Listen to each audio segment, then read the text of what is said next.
Hello दोस्तों, आज की वीडियो में हम 10th क्लास एनसीईआरटी एक्सरसाइज 3.3 का 1 का क्वेश्चन नंबर 5 कराएंगे।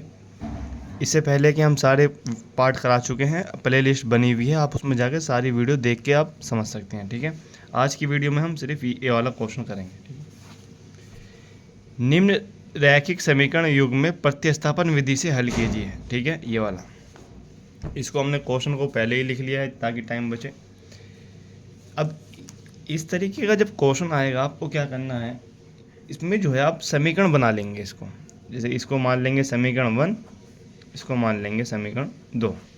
ठीक है, अब जो है क्या करेंगे, इस समीकरण 1 से यहाँ लिख, जो जो हम स्टेप मैथ में करते हैं वो हम लिख देंगे तो और अच्छा वो बन जाता है। तो इसी तरीके से हम लिख के करेंगे समीकरण 1 से। समीकरण 1 क्या है हमारे पास, √2x प्लस के √3y = 0। ठीक है, और हमें शुरू से ही ये चीज़ पता है कि आप 10th क्लास में हैं, माइनस है तो बराबर की उस साइड हो जाता है प्लस, प्लस बराबर की उस साइड हो जाता है माइनस, ये आपको शुरू से ही पता होगा। ठीक है, तो इस हिसाब से √2x, अब ये प्लस का बराबर के उस साइड जाएगा तो ये हो जाएगा माइनस के √3y। ठीक है, अब इसके आगे भी देखिए, अगर गुणा है बराबर की उस साइड हो जाता है भाग, भाग है तो बराबर की उस साइड हो जाता है गुणा। ये 4 फॉर्मूले आपको ज़रूर ही पता होने चाहिए इन सवालों के लिए। ठीक है, तो अगर हम √2 इंटू में है यहाँ पे, तो हम इसको इसके बटे में भेजते हैं क्योंकि हमें x निकालना है। तो x बराबर हो जाएगा माइनस के 3y अपॉन के √2, क्योंकि इंटू में है और इंटू चला जाता है बटे में, तो √2। ठीक है, ये हमारा आ गया। ठीक है, अब इसमें क्या करेंगे, अब x का मान जो है अगर हम समीकरण 2 में रख दें, अब यहाँ लिखेंगे x का मान समीकरण 2 में रखने पर। ठीक है, अब जहाँ जहाँ हमारा समीकरण 2 है, इसमें जहाँ जहाँ x है वहाँ पर x का मान हम रख देंगे। तो यहाँ पे √3x की जगह हम यहाँ रख देंगे इंटू माइनस के 3y अपॉन के √2।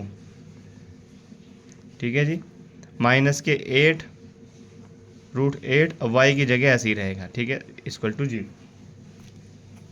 ठीक है जी, यहाँ पे आप ब्रैकेट में लिख लेंगे तो आपको और अच्छा हो जाएगा। ठीक है, क्योंकि थोड़ा ही माइनस का दिक्कत ना होगा। ठीक है, इस तरीके से आपने लिख लिया। इसके बाद आप क्या करेंगे, अगर हम इस रूट की अंदर गुणा कर दें तो आप रूट और रूट, आपको पता है √3 इंटू √3 कितना होता है, 3 होता है। ठीक है, ये चीज़ आपको पता होगी कि 3 को, अगर हम 3 को जो है √3 इंटू √3 भी लिख सकते हैं। ठीक है, इस तरीके से √3 इंटू √3 हो जाएगा 3, और ये माइनस का रूट जो है ये यहीं आ जाएगा, अब y का y रह जाएगा। ठीक है, और अपॉन के √2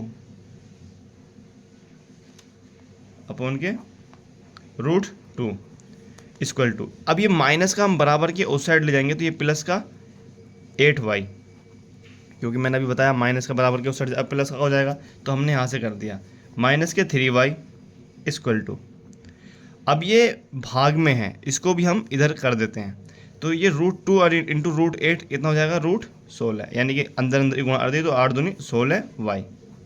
ठीक है, बहुत बढ़िया। और अब देखिए आप कि 3y और 16y जो है, दोनों y वाले वो हैं टर्म्स। तो 16 के जब हम इसके वो करेंगे गुणनखंड, या हम इसको निकालना चाहें तो 4 चौक 16 होता है, यानी कि इसको हम 16 को इस तरीके से भी तो लिख सकते हैं 4 × 4y, और आपको पता है रूट में अगर 2 हो तो 1 बचता है 4y। ठीक है, और यहाँ पे हमारा माइनस के 3y चल ही रहा है।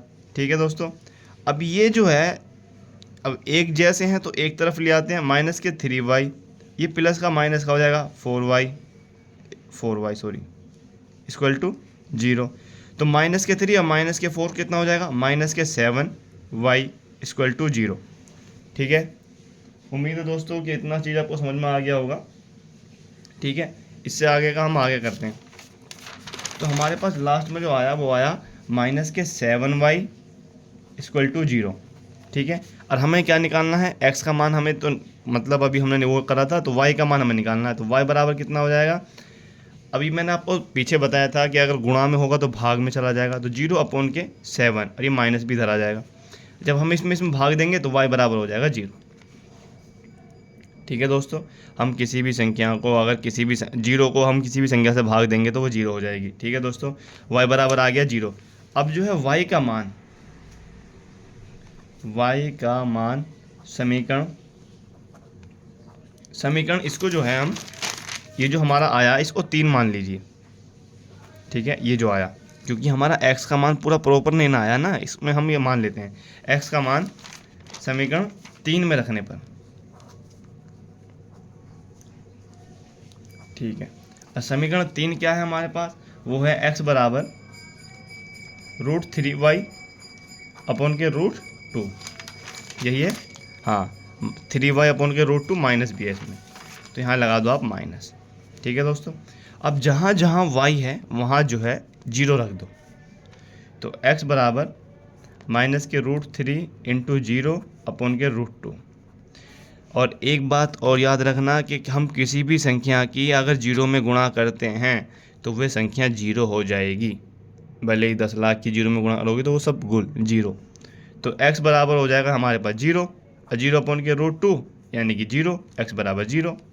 ठीक है, तो इससे हमें क्या हुआ, x बराबर 0 आ गया और y बराबर भी 0 आ गया।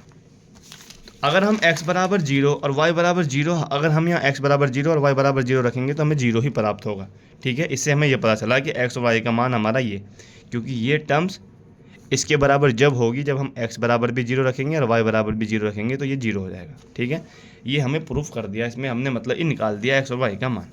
ठीक है, उम्मीद है कि आपको वीडियो समझ में आई होगी। अगर आपको समझ में नहीं आई तो इस वीडियो को दोबारा देखिए तो आपको कन्फर्म हो जाएगा। ठीक है, मिलते हैं नेक्स्ट वीडियो में, तब तक के लिए जय हिंद जय भारत।